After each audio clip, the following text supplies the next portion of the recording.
Gordon has a question, which, a bit like Zach's, kind of harks back to early days as context, at least partly, to understand why it's a question in the first place. So the question is, I've heard the term squad play used more often lately, usually as a negative label. Okay, I'm not trying to dodge anything, but I don't really care what anybody is saying out there, whether it's more common or less common or anything. Shit gamers say is a pretty big box. And when I throw something into that box, the lid closes and I don't have to worry about it anymore. So I don't know whether it's used more often lately or what people mean by it or why it might be negative or anything like that, but none of that is my problem. Let's take this from sort of the principles. And fortunately, Gordon says, it seems to me there are lots of variations to what might get labeled as squad play, and not all of them seem bad to me. That's a good start, right? First of all, to say, well, the term seems to be, applied all over the place, and there seems to be all sorts of things that it might apply to. Some of them don't seem bad to you. Well, good. Okay, which kind of solves your own problem. Sounds like I'm being a little argumentative here. I'm not. I actually do want to drill onto something important. Do you have any ways to think about squad play? And that's the fourth time it's mentioned in this question, and every time is in quotes. It says, and or player characters as the party, also in quotes. Still a little hard for me to get really clear on what I'm really being asked about. But it says, do you have any ways to think about this which help in understanding the issues involved and identify good ways to apply the notion versus bad ones? Okay. The notion isn't very well defined. In fact, I'm pretty sure it's not. So I'm going to have to extend it a little bit. I talked a little bit about this in question and answer number 6. And there, I talked about the sense that we are playing together as people, and that whether our characters are physically together or separate, or whether our characters have a common goal and operate, in a complementary fashion toward that goal, or do not to any extent, whether they're a little bit not quite on the same page, or they're very much opposed, that those are different variables. That the fictional presence of the characters in the same scene together is a variable, and then what their goals are and the degree to which they're working toward common goals or not, with that not being quite nuanced, is another variable. But the main thing is this context of whether we, the human beings, are playing together. And I talk a lot about that in that particular question and answer. Jesse had asked it about investigation games. Jesse has described games like Chill as the party is, as he put it, a Swiss Army knife with multiple personality disorder. And you are taking this Swiss Army knife and you are trying to deal with this problem. You're using this tool to grapple your way through this alleged mystery or danger fraught mysterious place or something like that. So that was Jesse's context for squad play. Now, I want to look at it somewhat more fictionally. We could have the notion that there is some big institution to which these characters belong, voluntarily or otherwise, and that they are representing the institution in some fashion when they go off to do a thing, when there is, and that the institution itself, the powers that be, have some stake in what's going on here, and you're the one whose boots are on the ground. That is a really, really, in fact, that is literally the definition of a squadron. So that would be, the most literal form. But I think we can extend it a little bit to voluntary and non-institutional forms as well, where in terms of the fiction itself,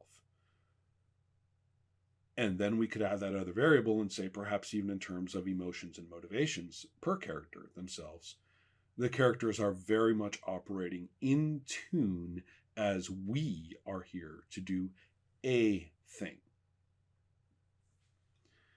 I'm not going to tag that as good or bad. I'm going to talk about it as a set of fictional circumstances.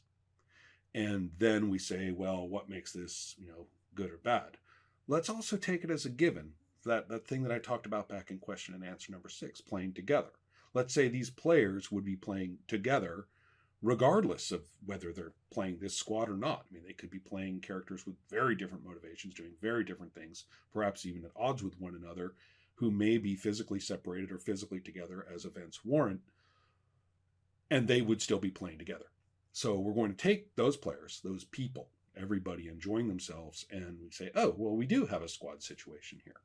And let's even make it not like chaotic, where the characters are in this squad where, but they may well be at odds with each other in large ways and small, and being stuffed into the same head in conditions of terrifying danger is the context for that. Let's not even go there. Let's not even have kind of this fascinatingly fraught squad. Let's be unfraught. Fraughtless. And be, a team. Well, a couple of things. First, there is the notion of, well, why bother playing if my particular contribution isn't nuanced in any way? Well, that's one important point. What is the point of, why don't I just have one player, playing this squad and they just do the thing? That's one question to answer. And without going into fraught territory and just saying, well, that's just something to answer right there. Maybe the different options we choose. Maybe there are so many options that our particular squad will end up having properties that are, fun, fascinating. That's one solution. And there are plenty of others. So just deal with that as one issue as to what does individual investment have to do with play when we're playing, this squad. Another one is, what about, target? What about what we want to do? Is that settled and obvious, at the very least, or is that something that we actually consider, as a squad? What are we going to do here? That's another variable. So all of those are, on tap for, having some sense of, I'm not just here to play, the corkscrew, and I do my thing when, the wine cork comes along. So that's good. But let's talk about something a little more qualitative. The knowledge among us as the people playing that it's a squad, that a shared goal and commitment toward a shared goal is an expectation of play. In some other game, playing a problematic person in that regard, and I mean really problematic, not just colorfully so, is par for the course. If we're playing chaotic and somebody in there is a super problem in terms of squad common goals, that's how it is. And that's actually an enjoyable piece of play. It may or may not be there, and it is acceptably present when present. But we're going to be playing in a game where that's not the case. And if that's not the case, the person who's organized the game and maybe the nature of the game itself, textually, the inspirations for the game, the aesthetics, the things that we just established, what I call the inspiration, establishes. This is a squad. Another good example of a game that very much does not do that, to a much more extent than chaotic, in fact, is the Mountain Witch, which has come up a couple of times in this question and answer. So all of this is a big deal, though, I think. Let's start from the outside and work back in. From the outside, we have the inspiration that we're going to be playing a squad in that sense of a common goal and one's role, as a functional part of striving toward a common goal. Then we move in a little bit and we say, well, what makes it fun for us to play this in terms of a role-playing game when we each have at least one character? And you recognize things like I was talking about before, maybe the range of options or the range of nuances based on the options or the possibility of arriving at our goal. But the notion that we should is present from the start. So those nuances or customizations or individuality in terms of your participation from the get-go are there. From that point, I think we're good. I mean, we could have the squad be, an institutional one, or it could be a band of survivors or, shared tragedy or shared hardship, banded together, in emergency types or whatever it is. But if we know that's what the game is, then we're good. I think that's actually the variable. It's a qualitative one. It's an inspirational one. It really isn't anything that you're going to get from any sort of, teamwork mechanic or anything like that. In fact, something like a teamwork mechanic plays better in a game in which that very feature is thrown up for grabs rather than being fixed, because then that becomes an operational variable rather than just a reinforcer of what's supposed to be there no matter what. So I hope that makes some sense. Actually, it's, for what it's worth, it made some sense to me.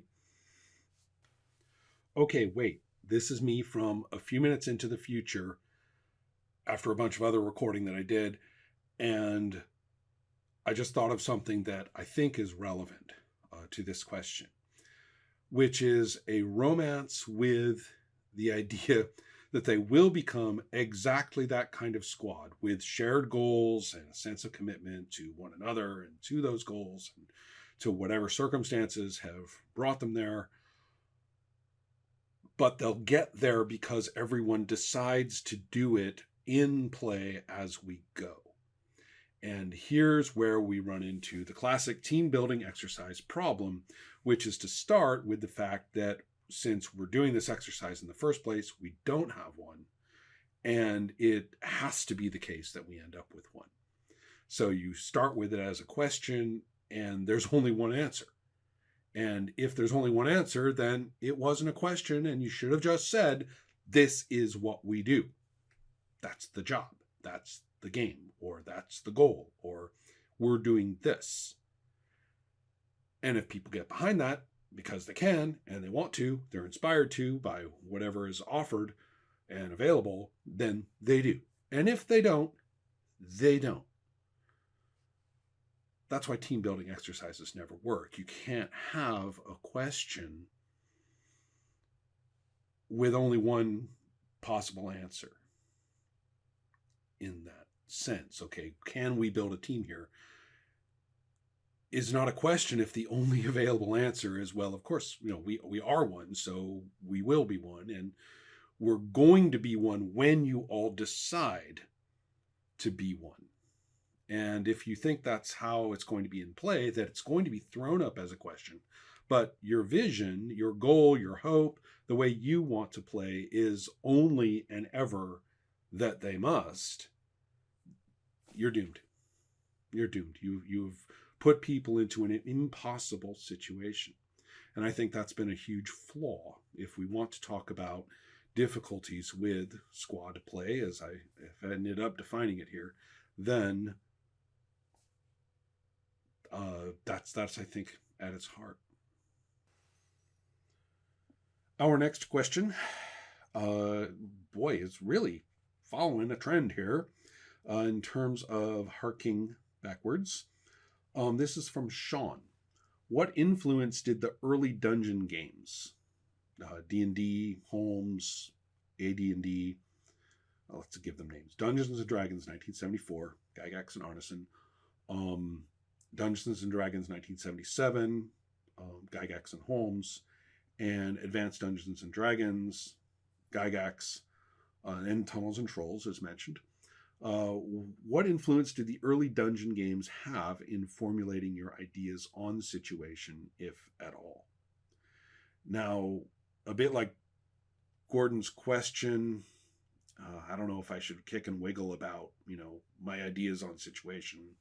I actually asked Sean, but haven't received an answer back yet, so that may have to get addressed in the comments if I miss the mark in trying to answer.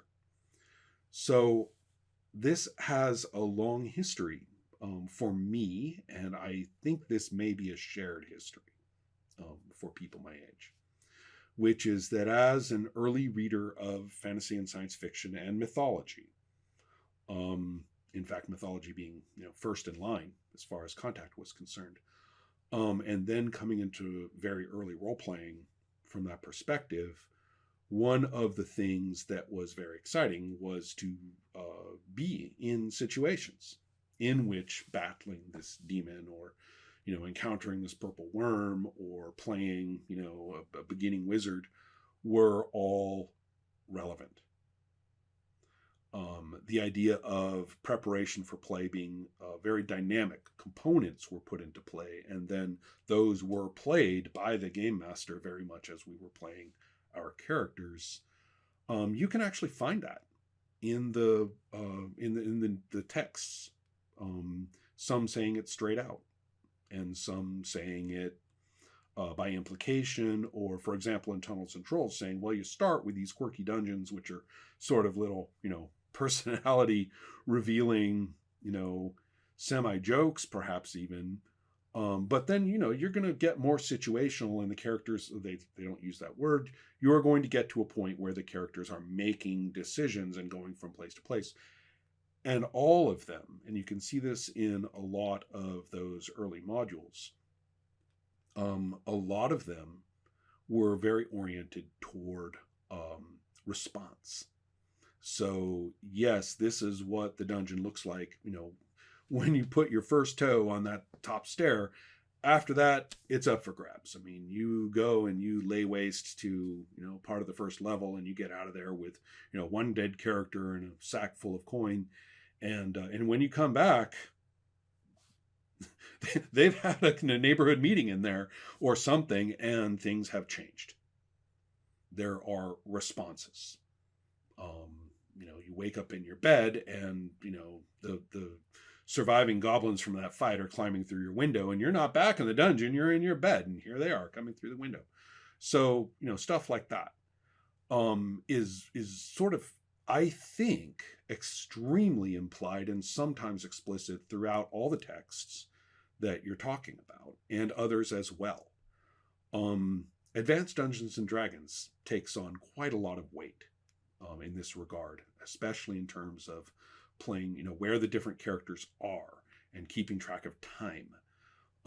Some of that text is pretty fervent, and it seems to me that Gygax, who wrote the text I'm talking about, felt very strongly that there was a set of events that affected one another. And so if a player character does X, well, then all sorts of ripple effects of X are going to prompt responses from a variety of different characters, for good or for ill.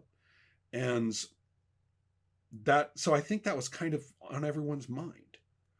Now, the way it got expressed almost immediately, and you can see it back in the Tunnels and Trolls text that I'm thinking about from 1979, maybe in the earlier editions, I don't know, is world building, right? It suddenly becomes a matter of world building, of writing more and making more villages and putting more detail into each room of each building in the new villages, and making sure that if they go through this forest, that that there's this kind of troll under that root of that tree this far into the forest, and really kind of getting obsessed with just, mapping and more, and making more stuff and building more backstory, right? Writing more history backwards and backwards and backwards, so that one of the big objections to role playing that was coming from fantasy authors early on, and I know this because I heard them say this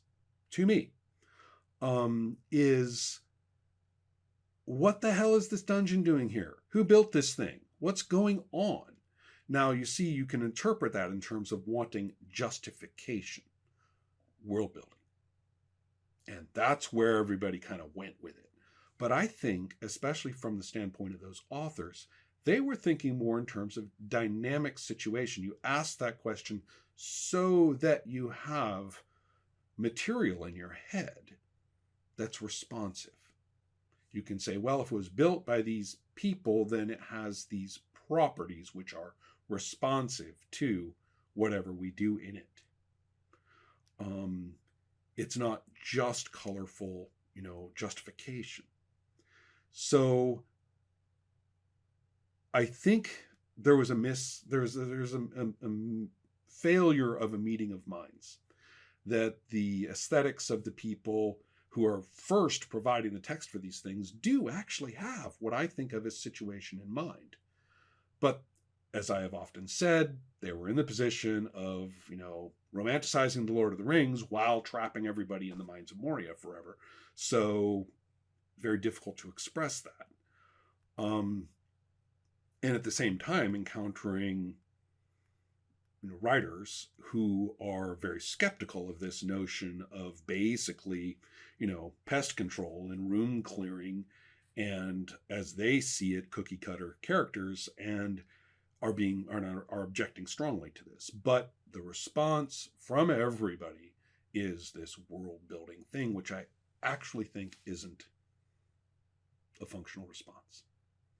If you want to walk down the road of what happened to Glorantha from that moment of 1978-79 ongoing, you go right ahead, because I think I just mapped that road for you.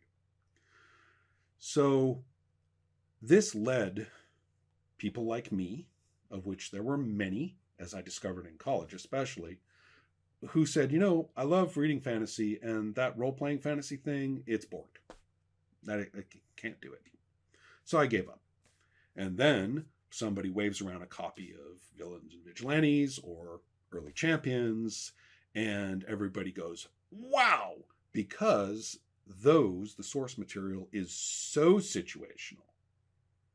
Whether in sort of the episodic adventure short term, as Villains and Vigilantes kind of focused on, or much more in the ongoing soap opera character development that Early Champions focused on, or at least some of its authors focused on very hard.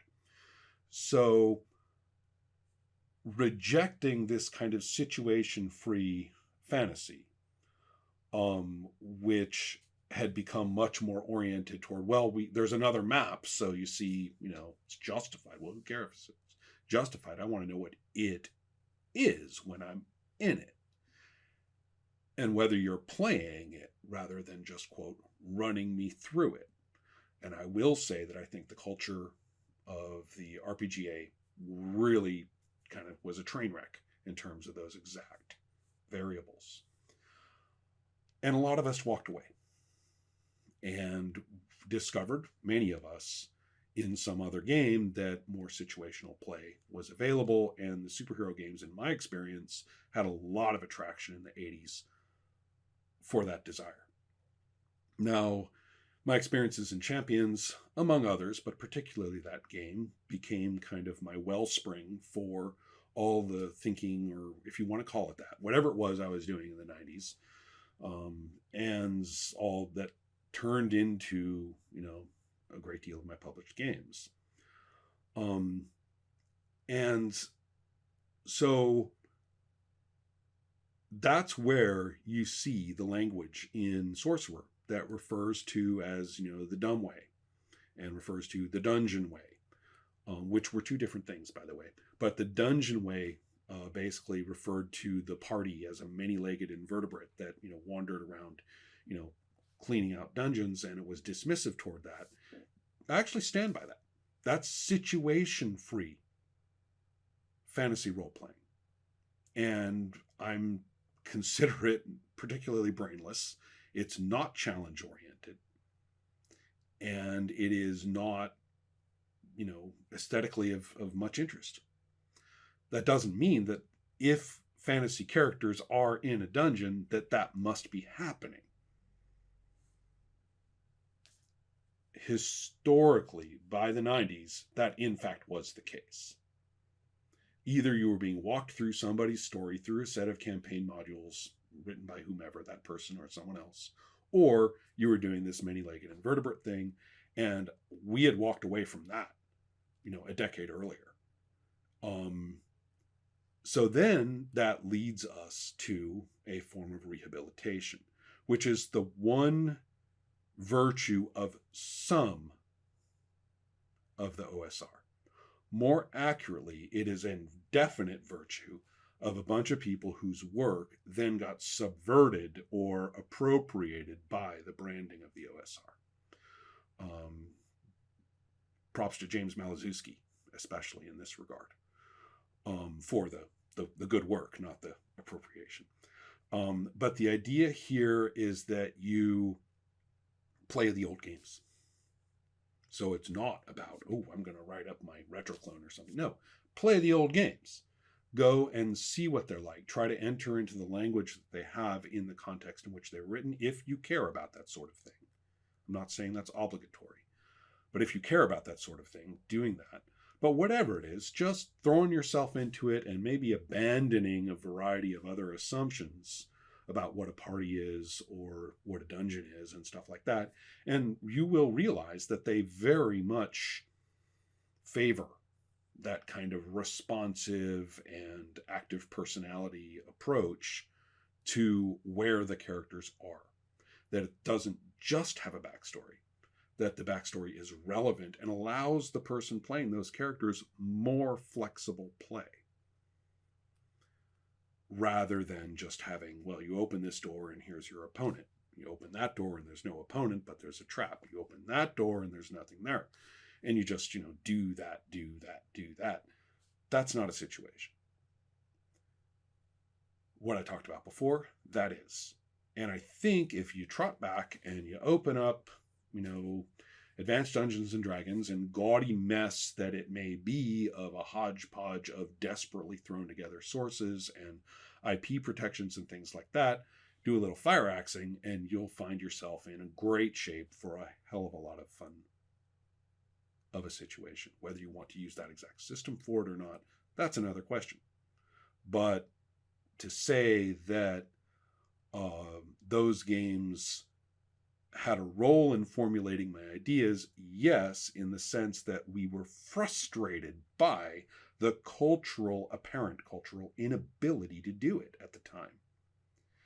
And it's taken a long road to be able to pick up those games and clear your mind of all of that and say, all right, maybe we have to do a little work here. Maybe there's some snipping out we have to do, or maybe this one I just don't want to do it with.